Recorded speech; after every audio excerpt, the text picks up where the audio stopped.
Live from London, this is The World Today. Hello, I'm Juliet Mann. Our top stories this hour. Hopes grow for a longer truce in Gaza as more Israeli hostages and imprisoned Palestinians are set to be released. Germany's cabinet is expected to approve a supplementary 2023 budget after the coalition government agreed to suspend borrowing restrictions. And a critical moment for climate action. That's the message ahead of this week's COP28 summit.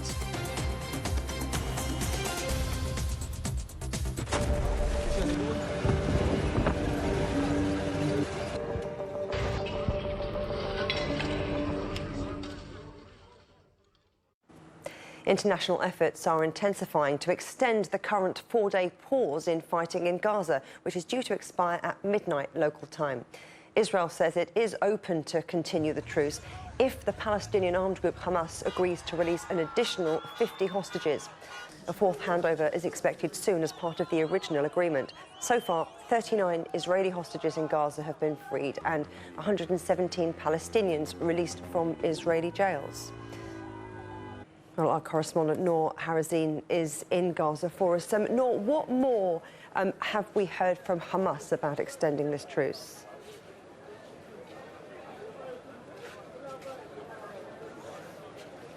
Well, over the past days, leaders in Hamas and spokesmen have been saying that they are open to extend this truce today.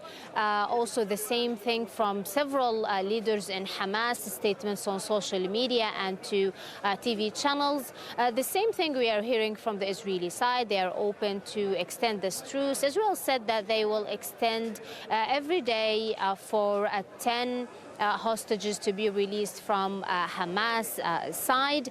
However, there is so many questions at the beginning of this war and after the 7th of October. Abu Ubaidah, who is the spokesperson for Al-Qassam brigades, he said that Al-Qassam brigades are holding at least 200 hostages, Israeli hostages, but there is around 50 hostages that are not with Al-Qassam brigades, meaning by Palestinian military, like the Islamic Jihad, for example. So the question here, will Hamas be able to locate the other hostages?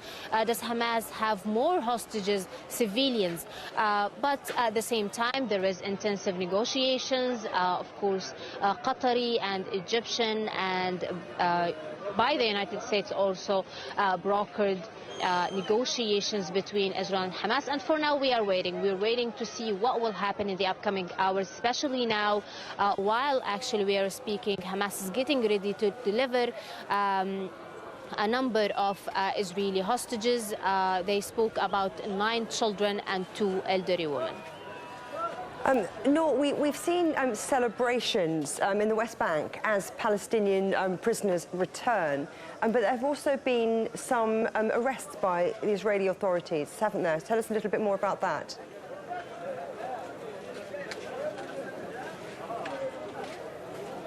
Well, yes, the Israeli raids on Palestinian towns and cities in the West Bank have been going on for weeks now. I mean, raids on Jenin refugee camp, Nablus, Hebron, even West Ramallah. So this has been happening for weeks, and actually we're talking about more than 3,000 people from the West Bank that were arrested during the past weeks. Some of them are actually children. Some of them were arrested on Facebook posts, for example. So yes, even though there is celebrations in the West Bank, people are happy that prisoners are going out from the Israeli jails and being released, especially women and children. But at the same time, what is happening on the ground is actually that Israeli forces are arresting more Palestinians than the number that they are releasing.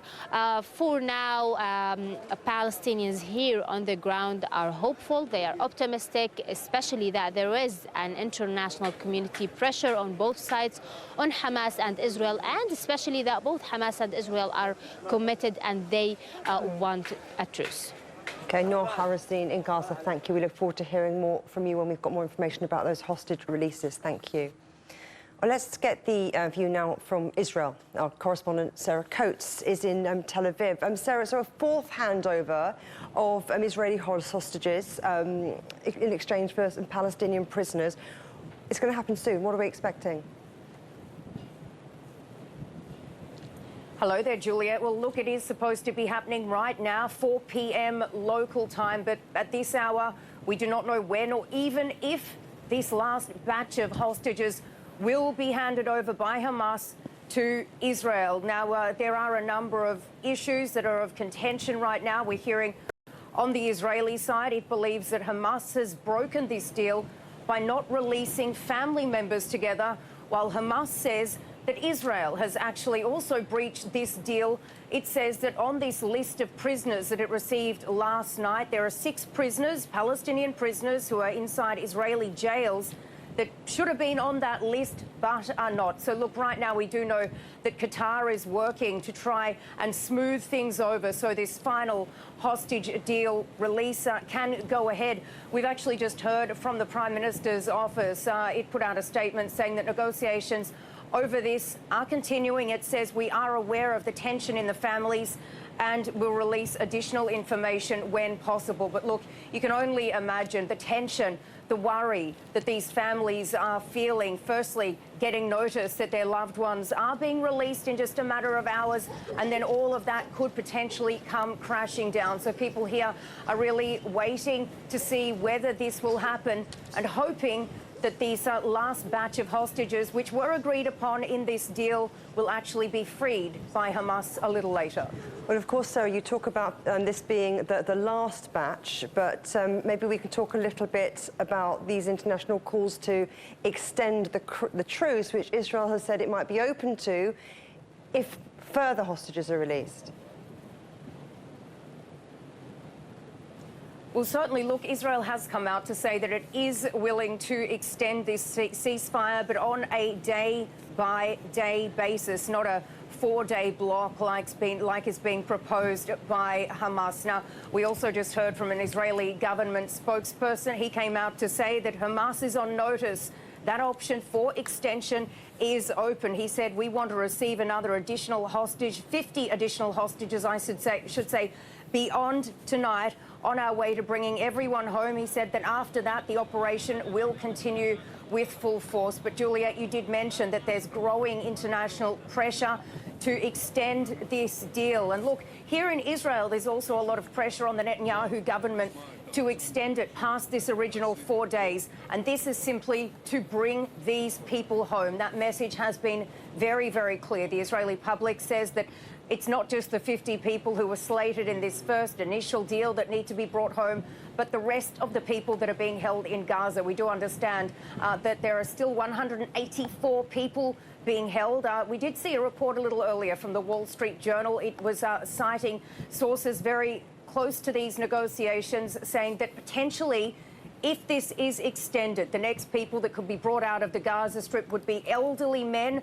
more women and children, and also bodies of hostages who have died in captivity. So certainly, as I mentioned, a lot of pressure on the government here, and people are really holding their breath, hoping that this is extended. But as we've heard from the military, once this time is out, then that military campaign will continue. Sarah Coates in Tel Aviv, thank you very much for the update. Well, Germany's cabinet is expected to approve a supplementary 2023 budget after the coalition government agreed to suspend borrowing restrictions. And this comes after a ruling from the Constitutional Court, which created a $65 billion hole in the country's 2024 spending plans. The ruling struck down government plans to reallocate unused funds from the pandemic era for climate and energy projects. It spurred calls for a review into the way that money is borrowed. Our correspondent Peter Oliver is in Berlin. Good to see you, Peter. Now, what is the latest on this? Hi. Right, we've heard from a government spokesperson on Monday saying that the Cabinet has agreed an emergency budget to get to the end of 2023. All government spending had been frozen here following that ruling by the Constitutional Court that they couldn't reuse or repurpose that leftover COVID money for green projects and industry subsidies. What we understand is going to happen is that they're essentially going to declare that the 2022 energy crisis is still an ongoing emergency, and that's going to allow them to continue the suspension of the debt brake. Now, that is a process that's enshrined in the German constitution that means that the German government has to limit borrowing to 0.35% of GDP. It's left over from the last euro crisis, and it was intended to make sure that governments don't get themselves into too much debt. It has meant that Germany has some of the smallest amounts of debt of any country in the world. But what it does mean at the moment is that there are, well, limits that the government puts in place on itself that's causing more problems as the government tries to get itself out of the existing problems it finds itself in. So, Peter, this crisis sounds like it's really testing the ruling coalition then. Absolutely. It seems week by week there is another argument that goes long into the night where the Social Democrats, the Greens and the Free Democrats are essentially at one another's throats until late in the night, early in the morning, however you decide it, eventually coming up with some kind of compromise that gets us through to the next crisis in which they have to go at it all over again. What we've heard from this one is that the Free Democrats, they are in charge of the Finance Ministry, have said this is the last time they're going to allow the suspension of the debt brake, that it's never going to happen again. We don't know as of yet if we're going to get a 2024 budget in 2023 or we're going to have to wait until January 2024 for that. But what we are hearing is from Robert Habeck, the economy minister, who is in the building just behind me, the economy ministry, saying that he wants to see the debt brake completely revised and completely changed. That's going to cause a whole load of more problems in the ruling coalition. And in fact, what we're starting to see now is a lot of very senior politicians, particularly from the opposition, saying it might be time for some early elections. Markus Söder, the leader of the Christian Social Union in Bavaria, saying that June next year, when Europeans go to the polls for European parliamentary elections, Germans should also have an early election as well. But he would say that because if Germans went to the polls right now, his party, the Christian Social Union, Christian Democratic Union, well, it's very likely they would win and be back in power. So, yeah, huge problems amongst the ruling coalition. It does look like they've got a budget through, and they live to argue another day. 2024 could be a very big year for elections. Peter Oliver in Berlin, thank you. You're watching CGTN. Still ahead. With more than 3 billion people living in areas threatened by climate change, this year's COP summit is being billed as a critical time for action. And it's not just the health of the planet that's at risk, but human health as well.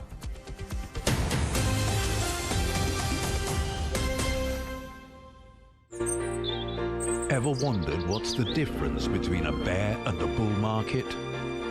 Where are the cash cows? And who are the lame ducks? And what exactly are black swans? Grey rhinos? And unicorn companies? Make sense of it all with Global Business, only on CGTN. I think it should be more global cooperation. I would like to hear more the voice of the developing countries. Globalization has lifted more than 1 billion people out of poverty. The green transition has to happen. It's a necessity. Well, China and the United States are important powers in the world. What unites us is much more than what divides us. And I believe China is committed to this agenda. Join me, Juliet Mann, to set the agenda at these times every weekend on CGTN.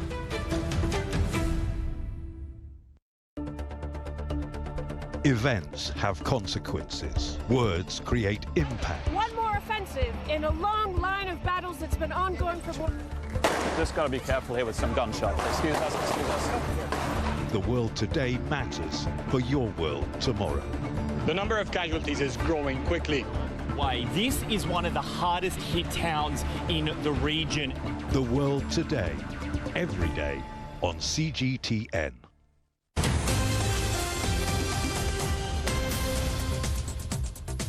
Welcome back. A reminder of our headlines. Hopes grow for a longer truce in Gaza as more Israeli hostages and imprisoned Palestinians are set to be released. And Germany's cabinet is expected to approve a supplementary 2023 budget after the coalition government agreed to suspend borrowing restrictions.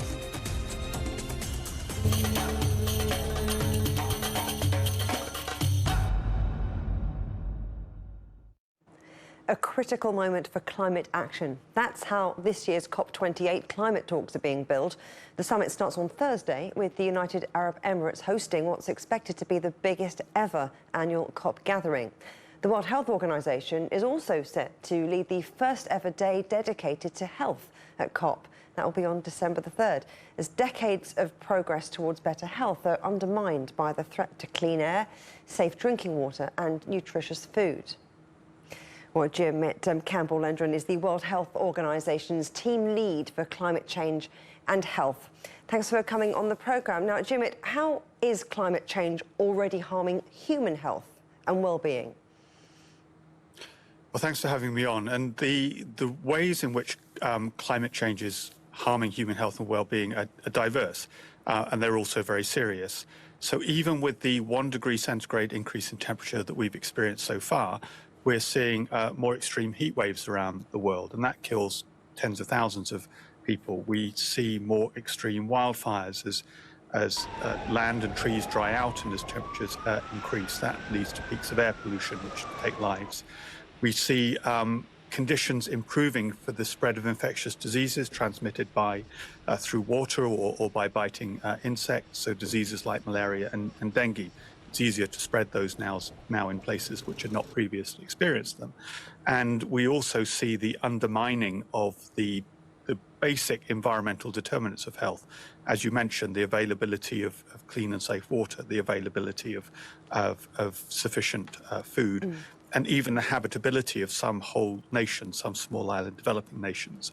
The final thing is that the causes of climate change, so combustion of fossil fuels, also take many lives. So we lose about 7 million lives a year, or about a life every 5 seconds, from air pollution, and a large part of that is from burning of fossil fuels that drives climate change. So what impact would you like to see health considerations having on climate policy? Well, the first thing to recognise is this will be a historic day. This is COP28, and yet it's the first day, the first COP at which we have a dedicated health day. That means there have been 27 COPs where countries have been negotiating, and they've been actually negotiating with human lives. They just didn't realise it in many cases. So the real importance of this day, and we think this COP overall, is to make clear that as countries decide how they will address the climate crisis, how quickly they will address the climate crisis, that they take into account health as they make those decisions. Because we can make no mistake about it, if we don't address the climate crisis, then we basically close the door on a livable future for humanity. Whereas if we do address the climate crisis, this is potentially the greatest health opportunity that we've ever seen, as we shift to a cleaner, more sustainable future with cleaner air, more sustainable and healthier diets and so on. Now, I appreciate you're saying that there are gaps in some of the climate action that's already being rolled out, but something bound to be high on the agenda at COP28 is underfunding of climate action. And why do you think that's particularly the case in terms of health-specific climate goals? There has been a real challenge, I would say, in mobilising climate finance for action in general, and many things have to happen to combat the climate crisis. We need to make that shift to renewable energy, we need to protect our food systems and so on. But one of the things that we have to do is to make health systems more resilient to climate change, but also put into place the investment so that they don't emit any more carbon than they need to. So healthcare is about 10% of the global economy, and it's about 5% of carbon emissions. Part of the problem that we've had with health not being central in these discussions is that it's become separated from climate finance. And so of the climate finance which has been mobilised, less than about 1% has actually gone to health, to protecting people from the health impacts of climate change or in supporting decarbonisation of health systems. So that's one of the things that we think needs to change. Well, unfortunately, we are out of time. It's been a pleasure talking to you, Jim Campbell-Lindrum from the WHO. Thank you. Smoggy skies and toxic river foam continue to plague New Delhi as the Indian capital battles its perennial pollution crisis. The air quality remains in the hazardous category, with people complaining of throat and eye irritation.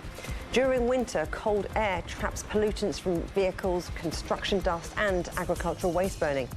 India's Supreme Court has called for immediate action to address the problem.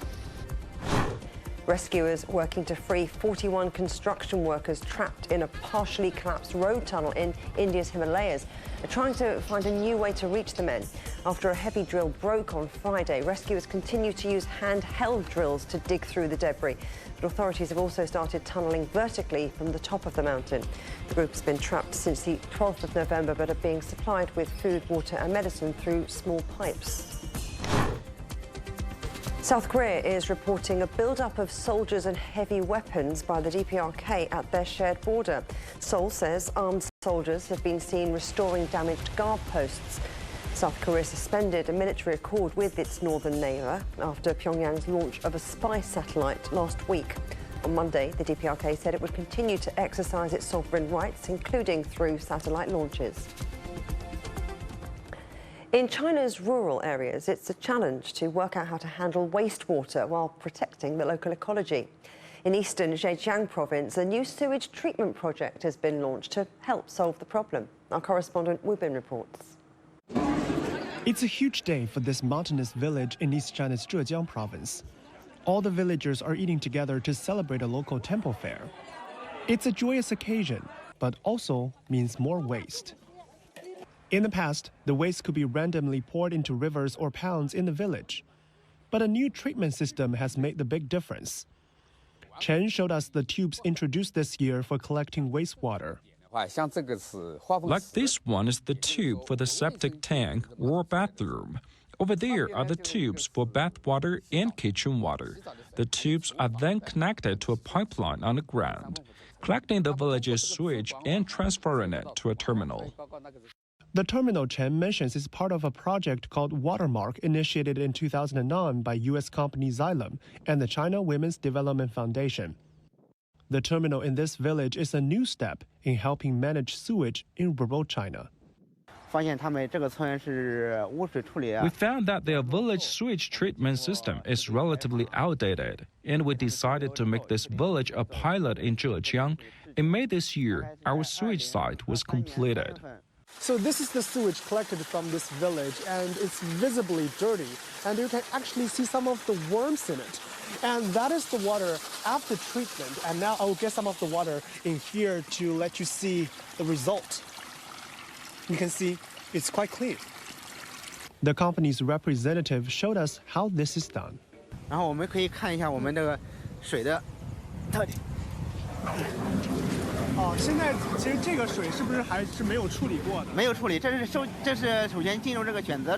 In the early stage, the waters are still quite smelly, but they've sealed the smell quite well.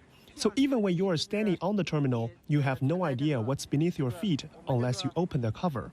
And after several steps, the sewage has reached the top standard to be discharged into nature. In fact, the corporate representative told us higher standards are being used in Zhejiang than the national ones. After this project, it has brought a big change to the living environment of our village. In the past, especially in summer, there would be a lot of mosquitoes and odor of water. But now the air is very fresh.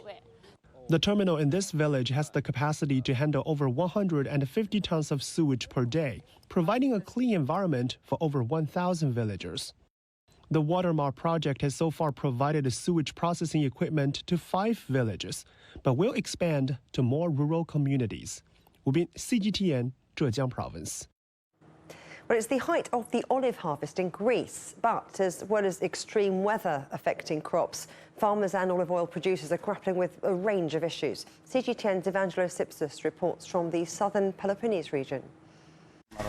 It is olive harvesting season in Messenia, the part of Greece known for its Kalamata olives. And Panayotis has been here since early morning. For him, this process always comes with worries, whether the olives will be big enough and how much oil they will produce. Now, an extra worry on his mind: theft. A sack of olives could give you 10 liters of olive oil. That's 100 euros. Imagine leaving 50 to 60 sacks in your farm overnight like we used to. It's a lot of money. That's why I prefer to store them at home before sending them to the mill. And if I can't, I just stay here and guard them myself. But a few kilometers south, second-generation olive oil producer Panayotis Mitseas wasn't as lucky. Overnight, someone broke into the storage of my mill to see if there was any olive oil, but as they didn't find anything, they broke into the main facility and stole 2 reservoirs of 100 kilos each. That has happened to almost all the olive oil producers in the area I know. The surging olive oil prices are a combination of many factors, one of which is the extreme heat waves linked to climate change. They have taken a toll on olive oil production and have pushed up the price of this daily staple. In some areas, producer prices have exceeded $9 a liter and close to $16 once it reaches the consumer. And that's not only because of steep production cuts in Greece, but also the wider Mediterranean region. Αυτό που συμβαίνει με την Ελλάδα και αυτό που συμβαίνει και με τη Μεσσηνία, όπως και με κάθε ηλιοπαραγωγική ζώνη. What's going on in Greece and the whole region of Messenia, or any region that produces olive oil, is that the market relies on what the production year looks like in Spain.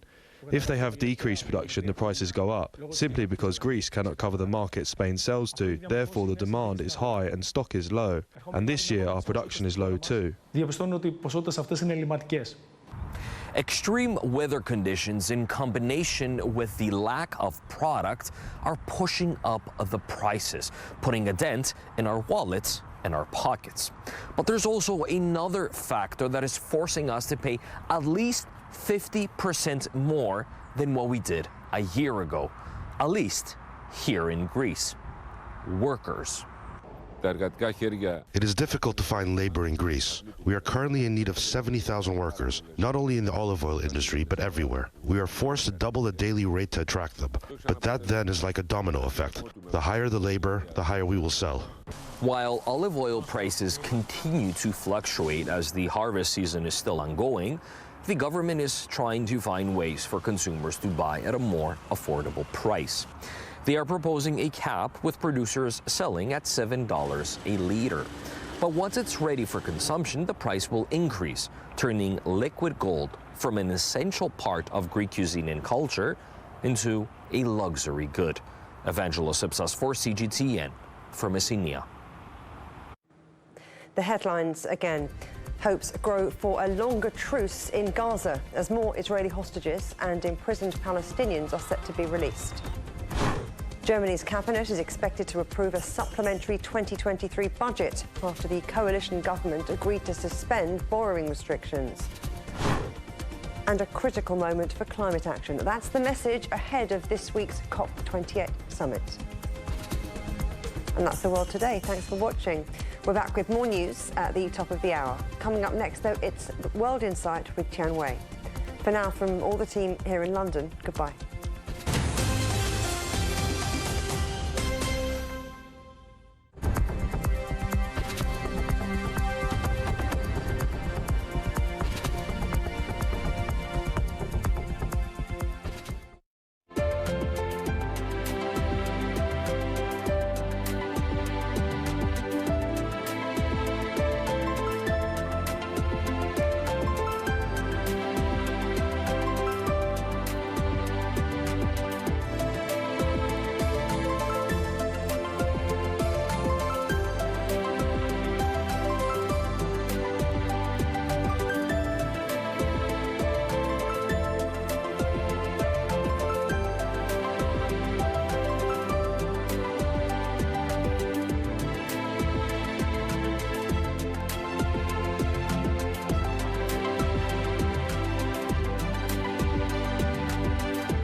is CGTN, China Global Television Network.